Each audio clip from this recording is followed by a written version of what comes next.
शंकर बाबू auto rickshaw से उतरकर कारखाने की ओर जा ही रहे थे कि दो सिपाहियों ने उन्हें घेर लिया। एक बोला, थाने चलो, थानेदार ने बुलाया है। दूसरा बोला, अब तक कहाँ थे? 3 दिनों से हम तुम्हें ढूंढ रहे हैं। हैरान परेशान शंकर बाबू आसपास देखने लगे। तब तक कारखाने के कुछ मुलाजिम पास आ गए और वे उन्हें ऐसे देखने लगे मानो वे शातिर अपराधी हों। शंकर बाबू उस कारखाने के माने हुए मजदूर नेता थे। इस लिहाज से उन्होंने सिपाहियों पर रौब जमाना चाहा। आखिर मेरा कसूर क्या है? थाने पहुंचकर जान लेना। नहीं, बिना कसूर जाने मैं तुम लोगों के साथ नहीं चल सकता। इस पर एक सिपाही ने खास पुलिसिया अंदाज में कहा, चलते हो या लगाऊं एक? यह सुनते ही शंकर बाबू का दिमाग चकरा गया। वे तुरंत सिपाहियों के साथ चलने को तैयार हो गए।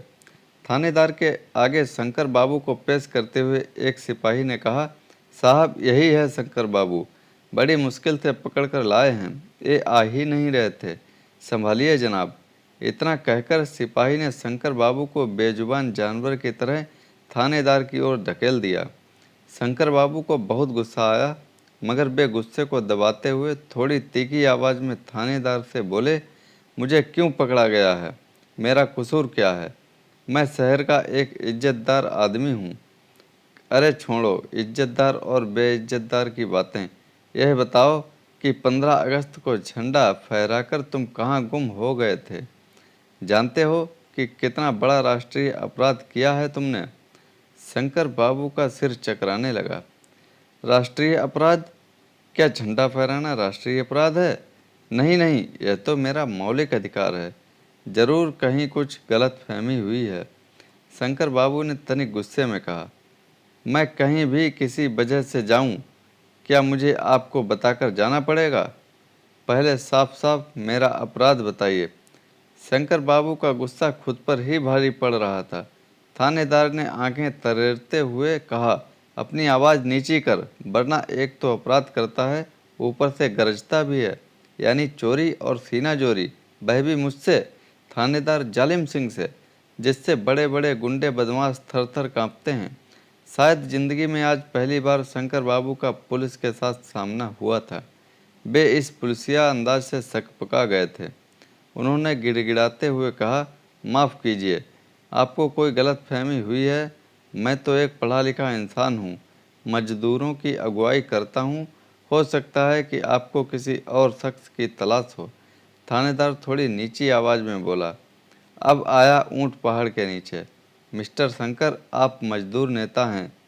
आपने 15 अगस्त को अपने यूनियन के दफ्तर में एक छोटा सा जलसा किया था, झंडा फहराया और चल दिए। उस दिन से आप आज नज़र आए हैं। इस समय शाम के 7 बज रहे हैं, जबकि झंडा परसों से लगातार लहरा रहा है, और आप कह रहे हैं कि अपराध नहीं किया। इतना कहकर थानेदार ने सिपाहियों की ओर मुखातिब होकर कहा, डाल दो इसको लॉकअप में। तब तक शंकर बाबू की बीवी इलाके के नेताजी को लेकर थाने पहुंच गई थी। शंकर बाबू को काटो तो खून नहीं। सिपाही मुस्तैद हो गए थे। नेताजी को समय की नज़ाकत समझते देर नहीं लगी। उन्होंने हल्की मुस्कान फैलाते हुए थानेदार से पूछा, आखिर माजरा क्या है थानेदार साहब?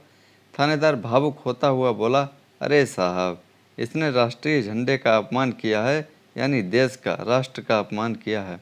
इसे इतनी भी जानकारी नहीं कि राष्ट्रीय झंडा यदि सुबह फहराया जाता है तो शाम तक उसे नीचे उतार लिया जाता है।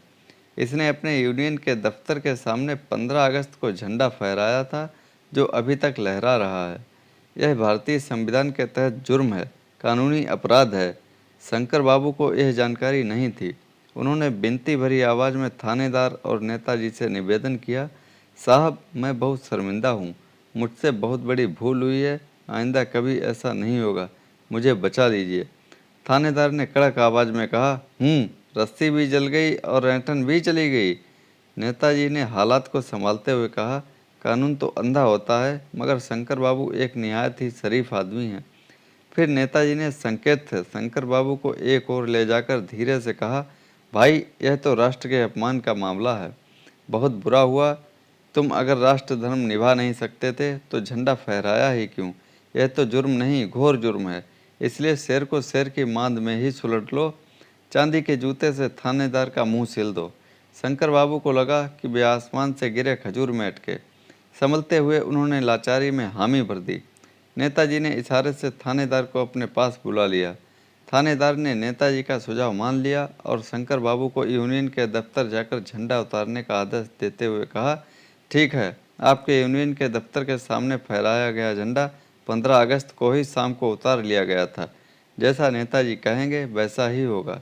ये हमारे नेता हैं, हम वही करते हैं जो ये कहते हैं। शंकर बाबू को लगा कि थानेदार की कुर्सी के पीछे लगी महात्मा गांधी की तस्वीर कांप रही है।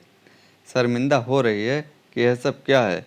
कानून के रक्षक और राष्ट्र के खेवनहार दोनों ही मिलजुल कर आज झंडा उतारने की फीस वसूल करके यह कैसा राष्ट्र प्रेम बांट रहे हैं। कैसी है इनकी देशभक्ति। तो दोस्तों लाइक करना ना भूलें। धन्यवाद।